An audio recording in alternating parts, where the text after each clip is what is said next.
Good afternoon, everybody, and welcome back to our first webinar of 2023. And we can already see we've got a huge audience because this is a really important subject today. So we're going to do things a little bit differently today. So Esther's going to be in the chair asking me the questions because we're talking accessibility. So Esther, over to you.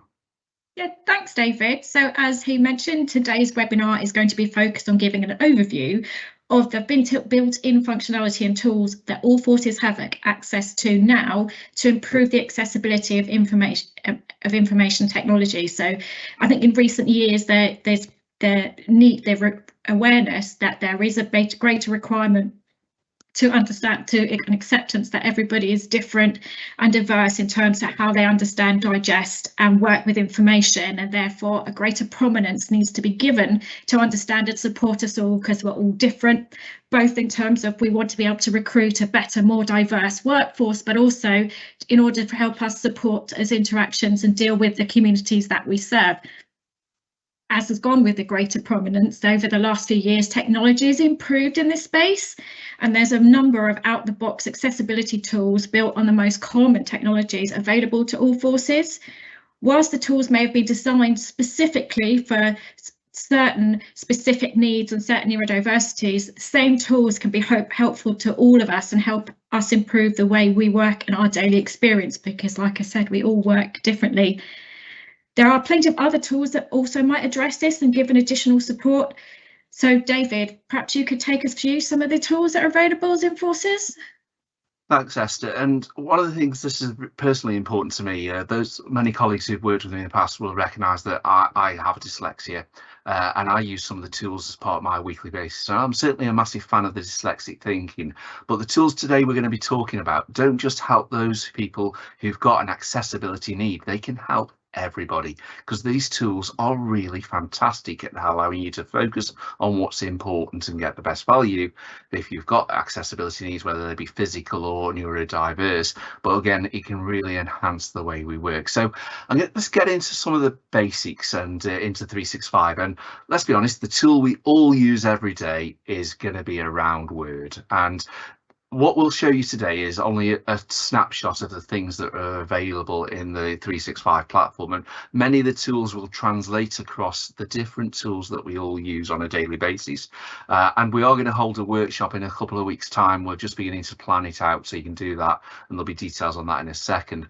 But I think the starting point is perhaps starting with voice and Word. So there's a couple of ways that voice can work really well, and obviously the first one being the dictate button, and you can see it up on the screen there. If you head over to your Word document, you can see the dictate buttons there, and it's a very simple tool to use. It allows you to instantly use the microphones and headsets that we're all commonly using today to start to put text into there. Now, there are better tools out there, but this is a tool that's built in and we're already paying for. So does it help with lots of things? I certainly use it if I've got a thought in my brain and I want to get that across to people in a quickly, and I need to get it down before I can move it on. So again, I popped Word up on screen now so you can see it. It's there sitting in the system tray. If I just find a little space on my demo document here with the cursor and click the dictate button, it's automatically listening to the words I'm saying. You can see this working in real time. Obviously, one of the tips I've learned is if you use Speaker Coach in a Teams meeting, that will get you to speak at a better pace that allows the technology to work really well. I'll just click stop there, and I think you can safely say that is quite quick, impressive, and it doesn't do too bad a job. Obviously, it's picked up a couple of errors there for us to pick up, but that is a nice, easy way of being able to use the dictation tool built into the platform. And the more you use it, the better it becomes. But one of the tools I do use on quite a regular basis is the read aloud tool, and this can be really valuable to colleagues when they're trying to get more information out to check what they've written, or they're in a context where they really want to validate what they've said. And that's in the review menu. You can find it in different ways. You can move your menus around, but I do find the read aloud tool can be really helpful. Now, this demo document has deliberately got some mistakes in it, so that we can get it to work, and we'll cover some more of the review tools in a moment. But if I head over to read aloud, you can see a simple button And hopefully, if I get this. One of the M365 tools that every person will use in a day is Word. So let me start by talking about how voice can help. So just sometimes if you've written something, you do have a bias to expecting to read what you've written. And as you can tell there, I've deliberately put some mistakes in there, and hearing it back allows me to correct those mistakes and get into there.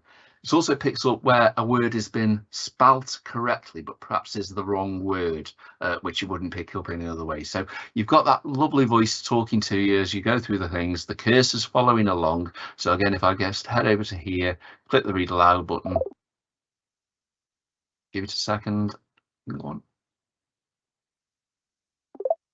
Typical the demo gods. This can be useful for some people who can't easily access a keyboard, which could be due to a disability or, of course, the environment they are in. So you can see how easy that is to read. You've got some choices over a female or a male voice, and you can change the speed it's being read back to you at as well. So a really useful tool to be able to do those things to help make things work. So really do try it out, see if it helps you out. Again, it's a really good way of proofing a document and helping you to focus on what's really important and have you got that copy right before you move it on. So that's just one element of the focus. So thanks, David. You've mentioned focus a couple of times there. Clearly, this is something of use. Are there other ways and tools perhaps of helping you focus? I'm thinking particularly of Immersive Reader. Perhaps you could explain a bit about that? Yeah, absolutely. And again, this is a tool that goes across the Microsoft 365 family. So you will find it in Outlook, you can find it in some of the Edge in particular and some of the tools. And we will go into a little bit about Edge a little later on. But if I go over to the View tab here, you'll see there's a couple of buttons that can really help you out. And if I go over to, first of all, there's a focus button which takes away the toolbars and lets you just concentrate on reading. That can be helpful at times as well. And again, if you just hit the escape button out of it. But the Immersive Reader is the one where you've got lots of options.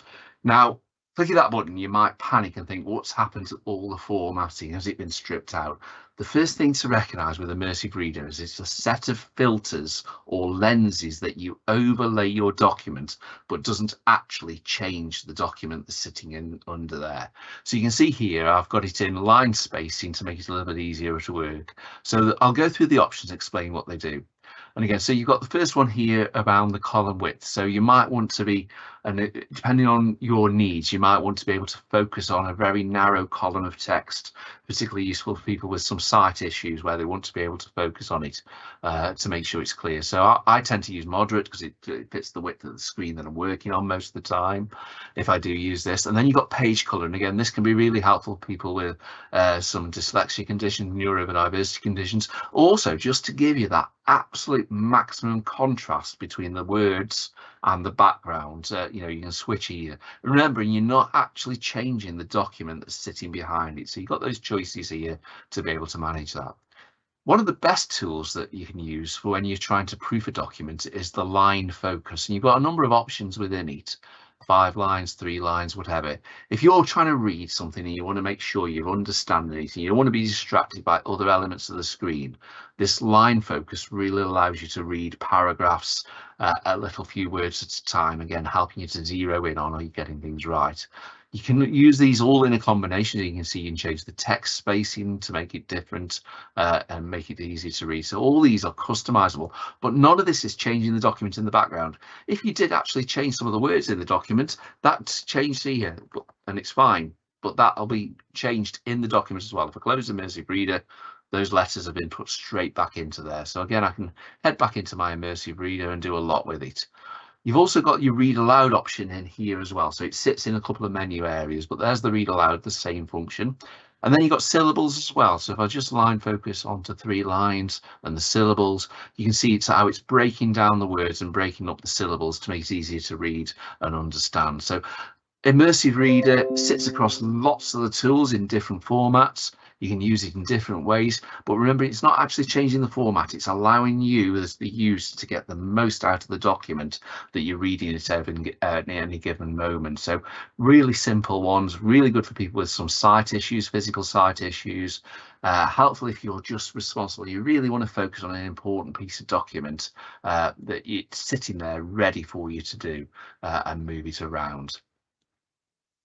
So thanks, David. So we know that tools won't help in all challenges, but they do certainly help and go a long way towards supporting people, not just those with specific accessibility needs, but for all of us, because we all learn and digest information differently.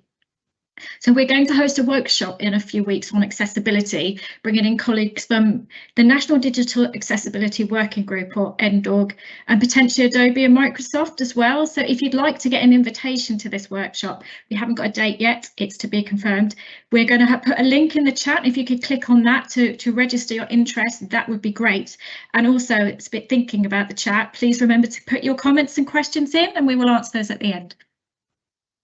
So David, another issue that I know that comes up regularly in accessibility checks is alt text.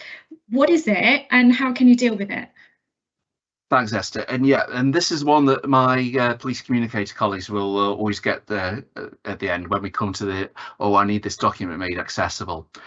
Alt text is a way of describing an image for those people who can't see the image, for visual sighted. So I've just inserted one of our team backgrounds into here as an image, and as normal, just inserted the image, and it gives me a few options. But if I right click it, you'll see I've got an option here in the menu to view the alt text.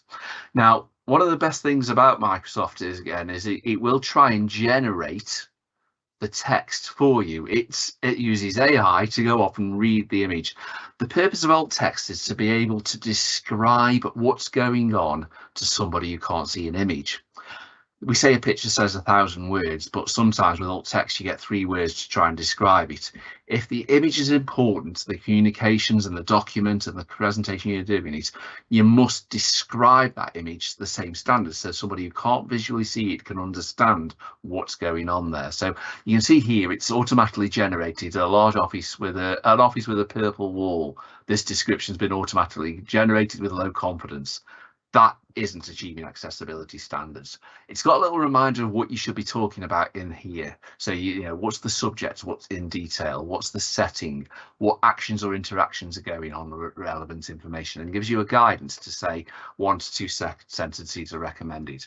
So I've just dropped in there something I prepared earlier in typical Blue Peter style to try and do a little bit more of a stab at making my alt text more valuable to somebody who can't see that image.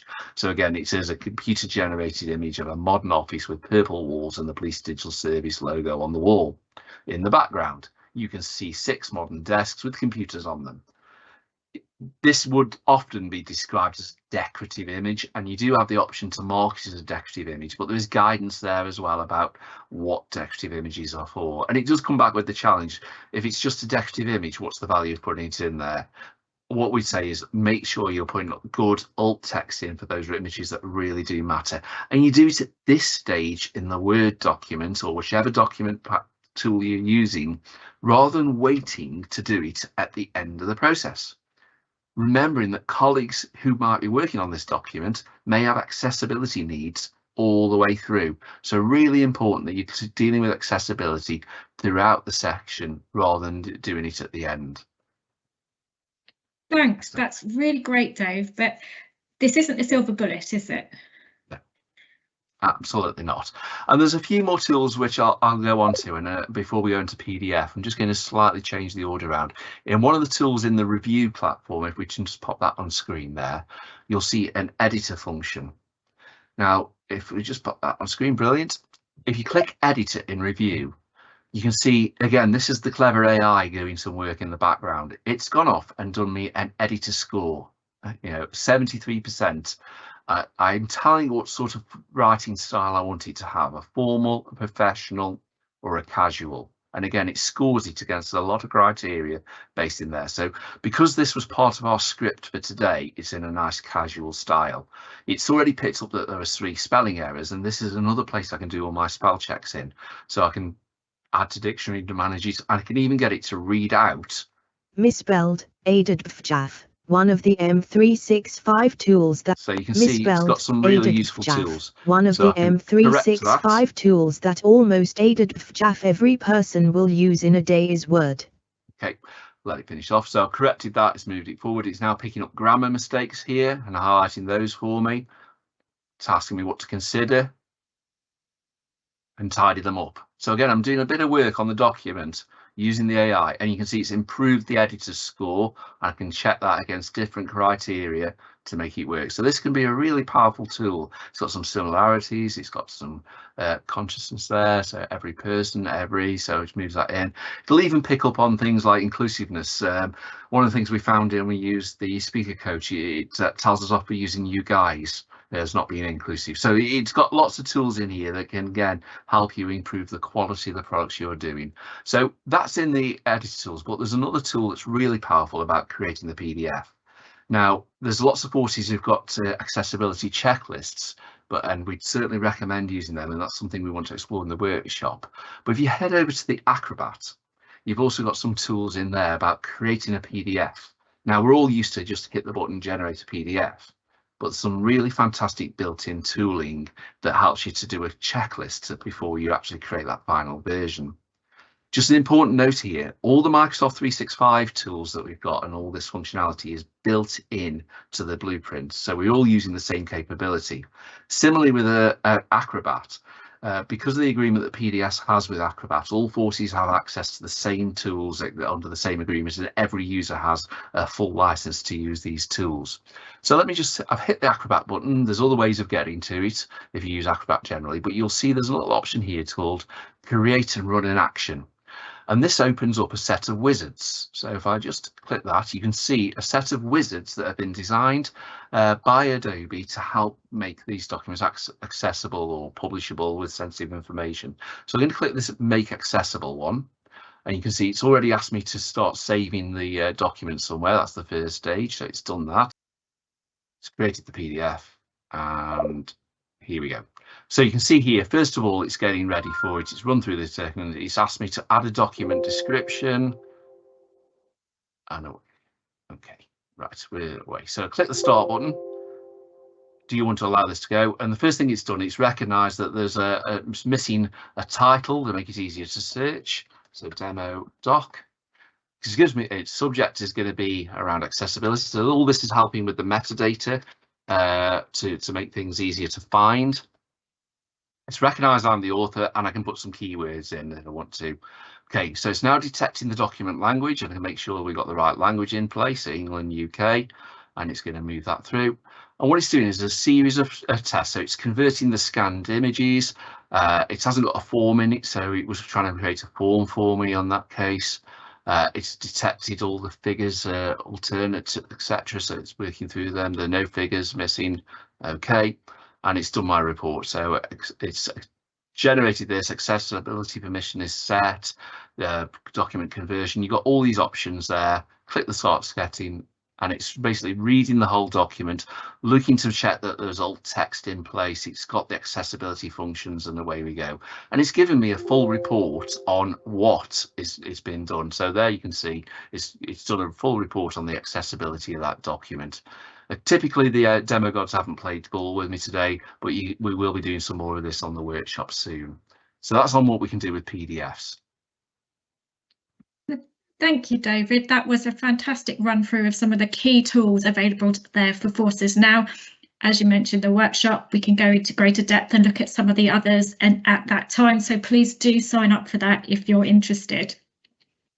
So Rachel, have there been any questions in the chat?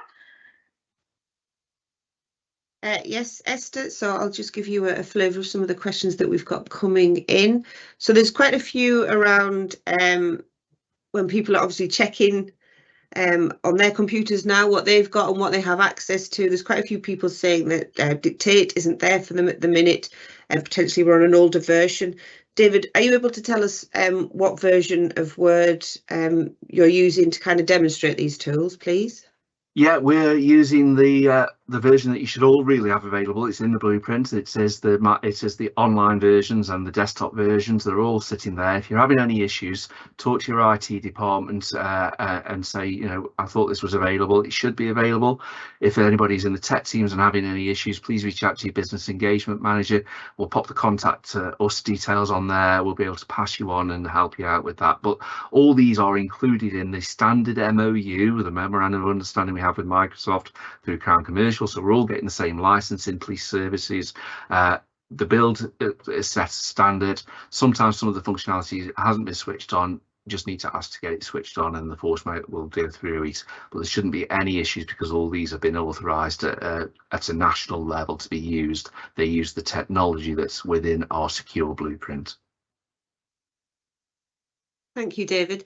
And then there's another one here. Is the AI tool based on US terminology, or is it UK English in terms of score?